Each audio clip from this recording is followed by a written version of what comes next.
अगर आप बिहार के वोटर हैं तो इस वीडियो को अंत तक देखिएगा, क्योंकि सवाल आपके वजूद का है।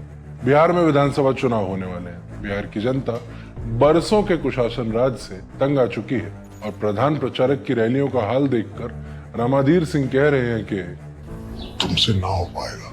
लेकिन जैसे चुनाव आयोग से सवाल पूछने पर बीजेपी से जवाब आता है, ये रिश्ता क्या कहलाता है, वैसे ही जब बीजेपी पर संकट आता है तो वो चुनाव आयोग के पास जाती है।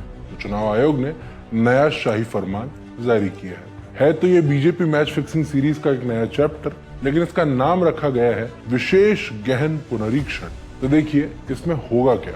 आपके घर चुनाव आयोग का एक अधिकारी आएगा और आपसे भारतीय नागरिक होने का सबूत मांगेगा। 1 जुलाई 1987 से पहले जिनका जन्म हुआ है उन्हें अपनी जन्म तिथि या स्थान की सत्यता स्थापित करनी होगी। अगर आपका जन्म 1 जुलाई 1987 से 2 दिसंबर 2004 के बीच भारत में हुआ है तो साहब अपने साथ साथ अपने माता पिता में से किसी एक के कागज दिखाने होंगे। और हमारे जेन जी साथियों, आपका जन्म अगर 2 दिसंबर 2004 के बाद हुआ है तो आपको अपना, अपनी माता और अपने पिता तीनों के कागज दिखाने पड़ेंगे। और ध्यान रहे, इन कागज में आधार कार्ड नहीं चलेगा। और अगर आप ऐसा नहीं कर पाए तो भैया वोटर लिस्ट से आपका नाम काट दिया जाएगा। मतलब आप बिहार में रहेंगे तो सही, लेकिन वोट नहीं दे पाएंगे। ऐसे तो पिछले साल हुए लोकसभा चुनाव को भी नल एंड वॉइड घोषित कर दीजिए, क्योंकि यही बात वहां भी तो लागू होती है।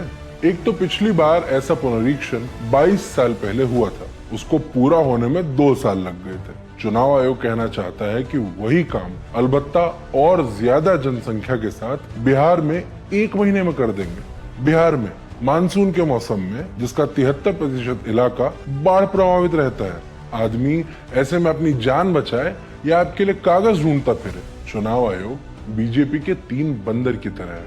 फर्क सिर्फ इतना है कि वो न सच देखते हैं, न सच सुनते हैं और न सच बोलते हैं।